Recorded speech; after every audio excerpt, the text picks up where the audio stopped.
Halo, Assalamualaikum warahmatullahi wabarakatuh. Alhamdulillah hari ini kita bersama-sama kembali di mata pelajaran IPA. Hari ini kita akan belajar tentang pemisahan campuran. Sebelumnya, siapkan diri Ananda terlebih dahulu ya. Siapkan alat tulisnya dan jangan lupa berdoa agar diberi kemudahan dalam memahami materi hari ini. Baiklah, kita mulai pelajaran hari ini. Nah, Ananda, materi pemisahan campuran itu pelajarannya juga ada loh dalam Al-Quran, yaitu Quran Surah Al-Anbiya ayat 30 yang artinya, dan apakah orang-orang yang kafir tidak mengetahui bahwasanya langit dan bumi itu, keduanya dahulu adalah sesuatu yang padu. Kemudian kami pisahkan antara keduanya, dan dari air kami jadikan segala sesuatu yang hidup. Maka, mengapakah mereka tiada juga beriman? Quran Surah Al-Anbiya ayat 30. Ananda, dari ini kan kita sudah tahu ya bahwa Allah itu menciptakan sesuatu yang padu, kemudian Allah juga bisa memisahkan antara keduanya. Sama halnya dengan campuran itu adalah gabungan dari beberapa unsur, tapi kita bisa memisahkannya dengan beberapa teknik yang tentunya harus kita pelajari. Tujuan pembelajaran kita hari ini yang pertama membandingkan campuran homogen dan campuran heterogen. Yang kedua menjelaskan metode pemisahan campuran. Yang ketiga, Ananda mampu menyajikan hasil pengamatan tentang proses pemisahan campuran secara sederhana. Seperti yang sudah Ustazah jelaskan kemarin tentang pengertian campuran, jadi campuran itu adalah gabungan dari dua jenis zat atau lebih ya. Campuran terbagi menjadi dua jenis, yaitu campuran homogen dan heterogen. Campuran homogen adalah campuran sejenis, campuran heterogen adalah campuran yang berbeda jenis. Nah, materi ini sudah Ustazah jelaskan kemarin, silahkan Ananda pelajari kembali. Nah, misalnya kita mempunyai campuran dari es cendol ini ya.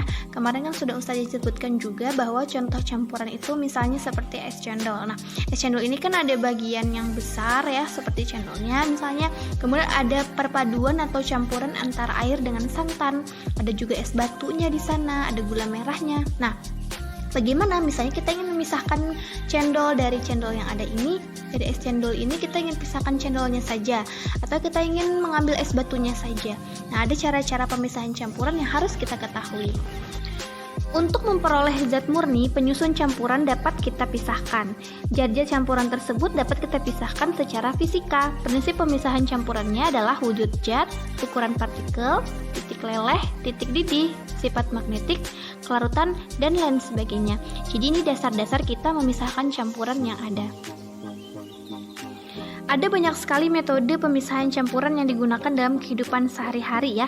Di antaranya yaitu filtrasi atau penyaringan, sentrifugasi, distilasi atau penyulingan, kromatografi, dan sublimasi. Proses yang pertama atau metode pertama untuk pemisahan campuran adalah disebut dengan filtrasi. Filtrasi atau penyaringan adalah metode pemisahan campuran yang digunakan untuk memisahkan cairan dan padatan yang tidak larut. Jadi kita bisa memisahkannya berdasarkan ukuran partikelnya saja ya. Walaupun bukan hanya antara cairan dengan padatan, sesama zat padat juga bisa. Jadi metode ini dapat digunakan untuk memisahkan campuran zat padat dengan zat padat. Misalnya kita melakukan pemisahan atau penyaringan antara tepung. Nah, tepung itu kan bisa kita lakukan, kita ayak ya. Jadi tepung yang halus misalnya dengan tepung yang kasar. Atau zat padat dengan zat cair. Misalnya kita memisahkan pasir dengan airnya. Kita bisa lakukan yang namanya penyaringan. Nah, ini adalah salah satu contoh filtrasi ya. Misalnya kita melakukan penyaringan kopi. Kopi dengan ampasnya dapat kita saring dengan menggunakan alat yang berpori-pori. Nah, karena prinsip penyaringan filtrasi itu berdasarkan ukuran partikel zat. Jadi ada yang berukuran besar dan ukuran kecil. Ukuran kecil itu yang bisa melewati pori-pori tadi masuk ke dalam penyaringan. Metode yang kedua adalah sentrifugasi, yaitu teknik untuk mengetahui endapan suatu zat dengan cara diputar. Nah, ini adalah contoh metode sentrifugasi. Sama prinsipnya dengan filtrasi, yaitu berdasarkan perbedaan ukuran partikel zat. Tapi ada beberapa zat yang ukurannya itu sangat halus sehingga tidak bisa kita lakukan teknik filtrasi. Kita bisa menggunakan sistem sentrifugasi, yaitu dengan cara memutarkan seperti ini ya. Dengan percepatan dari pemutarnya atau yang disebut alat sentrifugasi. Nah, metode ini biasa digunakan misalnya kita ingin memisahkan antara sel-sel darah merah, darah putih dengan plasma darah. Nanti setelah dilakukan pemutaran atau sentrifugasi tadi, maka kita bisa mengetahui ada endapan. Nah, endapan-endapan itu akan membedakan antara plasma darah dengan sel darah. Nah, ini adalah hasil dari sentrifugasi tadi. Jadi ada endapan-endapan yang berbeda masing-masingnya. Teknik pemisahan campuran yang ketiga yaitu distilasi atau penyulingan. Prinsip ini yaitu melibatkan antara titik didih suatu zat. Jadi campuran zat itu kita bisa bedakan berdasarkan dengan titik didihnya. Kita memanfaatkan sifat penguapan zat tersebut. Nah, ini adalah proses destilasi atau penyulingan. Misalnya kita ingin melakukan pemisahan antara partikel air dengan zat yang mencampurnya ya, sesama zat cair, misalnya antara air dengan alkohol. Kita bisa membedakannya berdasarkan titik didih dari zat cair yang tercampur. Nah, karena titik didih air dengan alkohol itu berbeda. Walaupun mereka sama-sama zat cair, susah sekali kan membedakannya. Nah, proses penyulingan ini juga sering digunakan untuk menjernihkan air dari zat yang membuat air tadi keruh. Proses pemisahan campuran yang selanjutnya dengan cara kromatografi. Nah, untuk kromatografi ini prinsip kerjanya itu didasarkan pada perbedaan kecepatan merambat antara partikel zat yang tercampur. Misalnya kita ingin mengetahui atau kita ingin membedakan antara zat warna. Nah, masing-masing zat warna itu punya rembetan atau peresapan yang berbeda. Dari situ kita bisa membedakannya ya, atau terlihat perbedaannya. Nah, ini adalah contoh dari kromatografi. Nah, jadi zat warna itu kita dapat pisahkan karena dia akan melakukan yang namanya perambatan. Percepatan dari perambatan masing-masing partikel zat itu berbeda-beda. Pemisahan campuran yang selanjutnya disebut sublimasi, yaitu metode pemisahan campuran dengan cara memanfaatkan sifat atau kemampuan zat dalam menyublim. Menyublim artinya perubahan wujud dari padat ke gas. Nah, jadi campuran antara beberapa zat ini kita manfaatkan sifat zat yang dapat menyublimnya. Misalnya kita memisahkan antara campuran iodin dengan garam. Nanti setelah mengalami penyubliman maka akan kelihatan perbedaan antara iodin dengan garam. Nah, jadi nanti proses penyubliman ini akan menghasilkan yang namanya zat sisa ya, atau hasil dari proses zat yang tidak mengalami penyubliman. Sedangkan zat yang menyublim kan berubah menjadi gas ataupun hilang.